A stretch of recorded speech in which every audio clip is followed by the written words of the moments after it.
The National Rifle Association isn't coming to Dallas this weekend. It's been here a long time. For years, in a glass-walled, high-rise office just across from Klyde Warren Park in Uptown, the NRA has conducted what might be its most important experiment yet in churning members' emotions, crafting talking points and pushing an agenda of near-absolute opposition to gun restrictions. NRA TV. 24 hours a day, 7 days a week, NRA TV is the non-stop answer to any and all threats to gun rights. Message is loud and constant: nothing less than American freedom is at stake if the Second Amendment is challenged and firearms are regulated. Why aren't schools spending more on fortifying classrooms? A ticker screamed across the bottom of NRA TV a few days after Nicholas Cruz murdered 17 students and faculty members at Marjory Stoneman Douglas High School in Parkland, Florida. Above the ticker, anchor Grant Stishfield faced the camera and wondered why government leaders aren't doing more to secure schools. "Children are dead, children we should have protected," Stishfield said.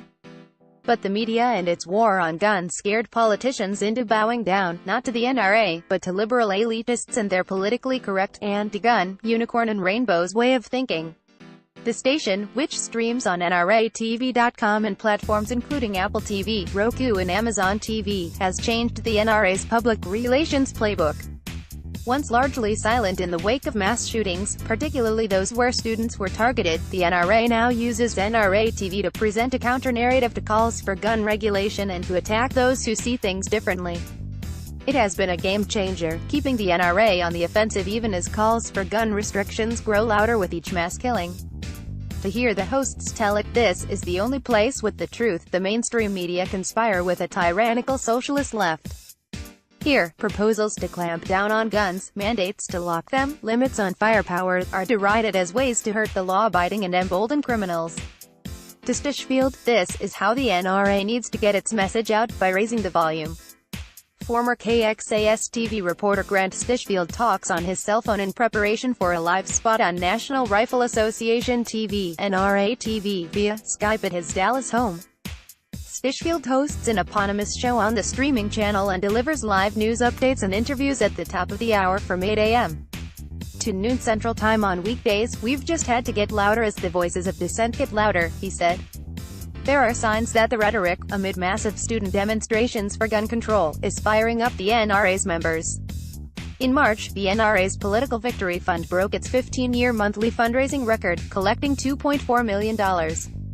Most of the donations came from donors who gave less than $200 each, Federal Election Commission records show. High-pitched and hyper-partisan, the format of NRA TV will be familiar to anyone who watches partisan cable news. Channel has three main anchors, L based in Dallas, Stishfield, 49, a former KXAS-TV, NBC5 reporter who ran unsuccessfully for Congress in 2012, Collins Idhan, 34, a lawyer who amassed a YouTube following for his pro-gun videos under the moniker Colleen Noir, and Dana Loesch, 39, a former Tea Party activist and Breitbart editor. A mother who lives in South Lake, Loesch emerged as the public face of the gun rights group last year, after an NRA ad featuring her went viral. The ad played ominous music and showed images of riots, as she said liberals scream racism and sexism and xenophobia and homophobia, to smash windows, burn cars, shut down interstates and airports, bully and terrorize the law-abiding, until the only option left is for the police to do their jobs and stop the madness. NRA TV declined to grant access to its studios, but Idhan and Stishfield did speak to the Dallas Morning News. Loesch didn't respond to interview requests. The channel has a variety of shows, but about half the content is commentary on the day's news, often featuring the hosts making appearances on one another's shows, agreeing with one another's perspectives, exchanging softball questions and ranting about the two groups they present as the enemies of gun rights, the mainstream news media and liberals. The anchors regularly bring on guests from right-wing think tanks. The commentary can be high-pitched and hyper-partisan.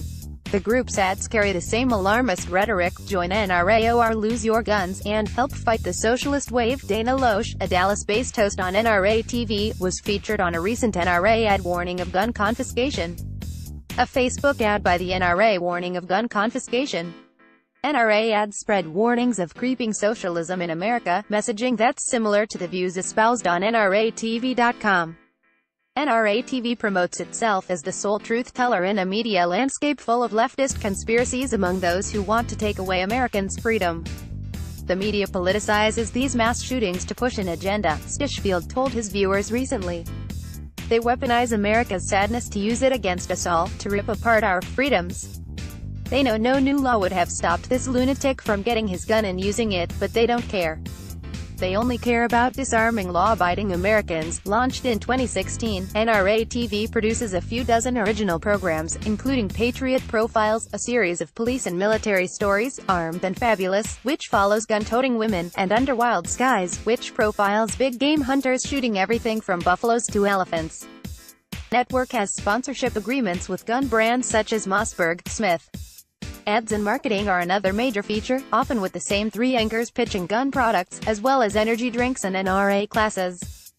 In fact, advertising is how NRA TV got its start. In 2002, Congress passed the Bipartisan Campaign Reform Act banning political broadcast ads in the weeks before an election. The NRA, in coordination with its longtime ad agency Ackerman McQueen, decided that the best way to circumvent the political advertising rules was to go into the news business. And so in 2004, the precursor to NRA TV was born.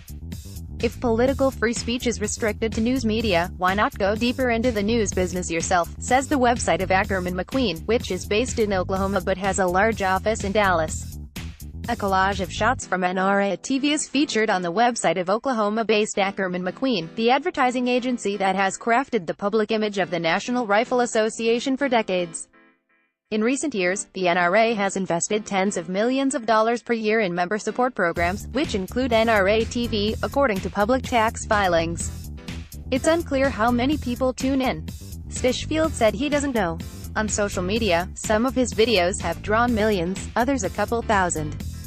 Web traffic to NRATV.com has risen steeply since January, going from an estimated 55,000 page visits to 580,000 in March, according to SimilarWeb.com, a digital analytics company. The growth is impressive, but the numbers are still far behind the mainstream media NRA TV frequently targets. The New York Times, often cited on NRA TV as part of the mainstream media problem, logged 382 million visits in March. NRA TV has 9.5 million views on YouTube and 1.3 million followers on Facebook.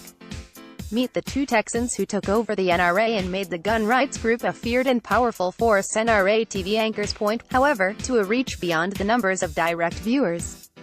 Their words are often picked up and echoed by dozens, even hundreds, of media outlets. And Stishfield said power brokers, especially Republicans in Congress, keep the channel on in their offices to monitor the NRA's take on events. I can affect more change doing what I'm doing now than I could have as a congressman in Washington, getting lost in that cesspool, Stishfield said. We hold Republican lawmakers accountable. Any little misstep when it comes to getting squishy on gun rights, if I come out hammering on behalf of our membership, time and time again, they get back in line. Grant Stishfield, a former KXAS-TV reporter, does an interview with the Dallas Morning News before he goes live on National Rifle Association TV via Skype at his home in Dallas. He is a host of his own show, Stishfield, and airs live news updates and interviews at the top of the hour from 8 a.m. to noon on NRA TV weekdays. Grant Stishfield, a former KXAS-TV reporter, does an interview with Dallas Morning News reporter Naomi Martin before going live on National Rifle Association TV via Skype at his home in Dallas. If Stishfield wants, he said, he can spur scores of his viewers to pressure their lawmakers into voting a certain way. For example, Stishfield said, the outlet was instrumental in getting concealed carry reciprocity to pass in the House. The measure, opposed by many police groups, would allow concealed handgun license holders to carry a gun outside their home state. He said rhetoric developed in Dallas is often repeated at the upper echelons of government. It's clear that NRA TV is effective in stirring those who already agree with its positions. It's harder to know whether tuning in would persuade anyone to change their perspective for or against guns. When NRA meets, fewer people suffer gun-related injuries, study finds. They're preaching to the choir, said Russ Weiner, deputy chair of the marketing department at New York University's Stern School of Business. There are two persistent themes repeated on NRA TV that are classic marketing tactics: fear and patriotism, Weiner said. Those are powerful signals to people who are already disposed to watching NRA TV. Obviously, not everybody feels, even among gun owners, that if you take away, say, our 15s, there's going to be a slippery slope to killing the Second Amendment, Weiner said. But if you hammer it home relentlessly, you might have an impact on that group.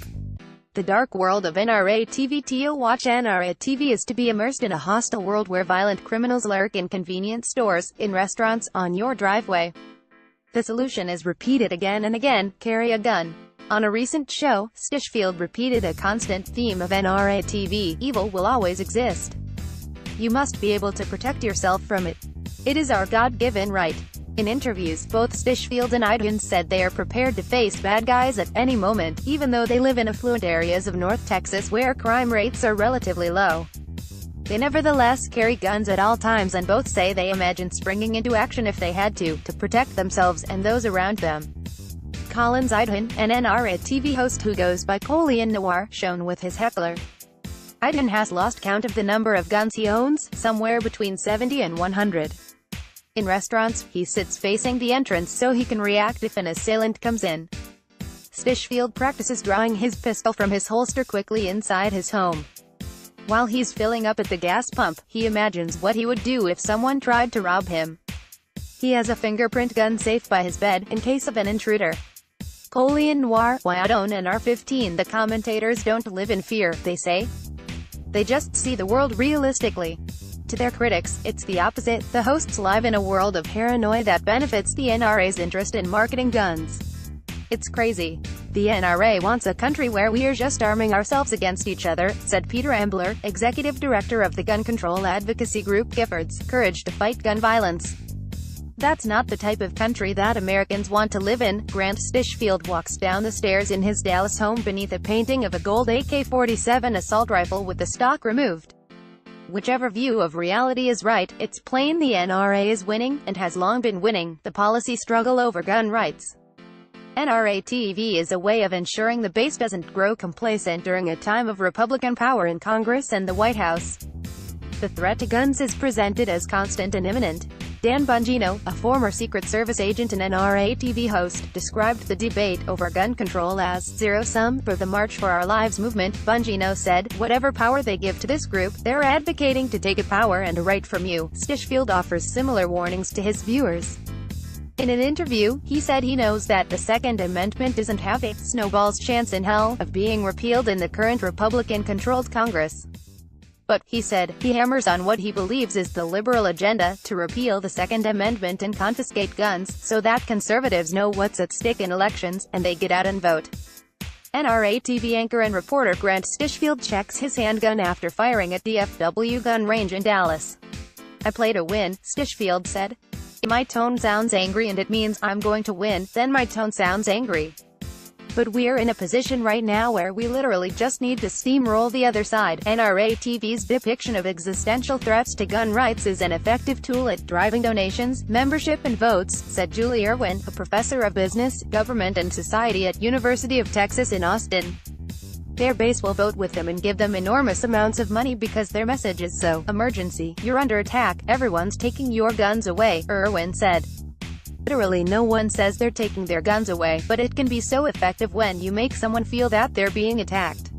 Since humans have existed, it's been one of the ways that people work their propaganda, an internal debate so heated as the rhetoric on NRA TV that it has raised an important question within the NRA itself: can a constant state of alarm over guns rights be sustained over time?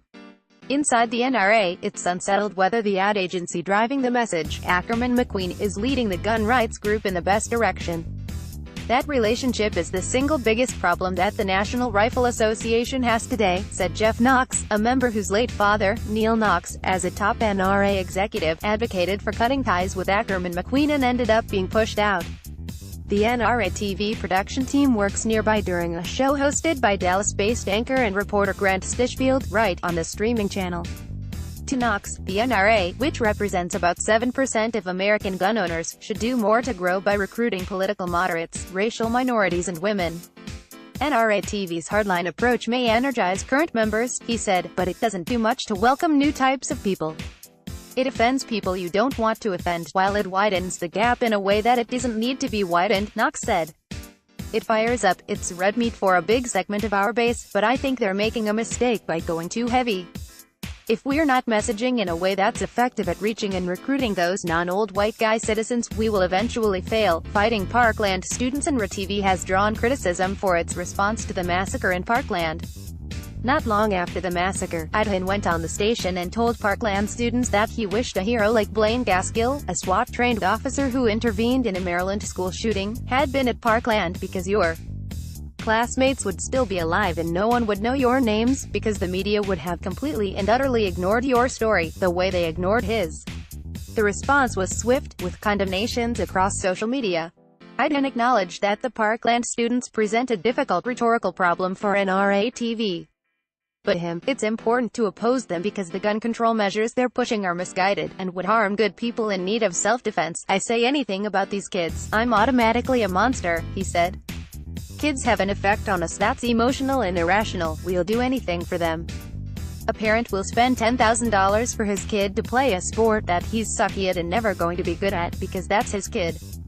We can't use that same irrational mindset to drive policy. Collins Idhin, aka Klyde Noir, works on his NRA TV show Noir at a coffee shop in Deep Ellum.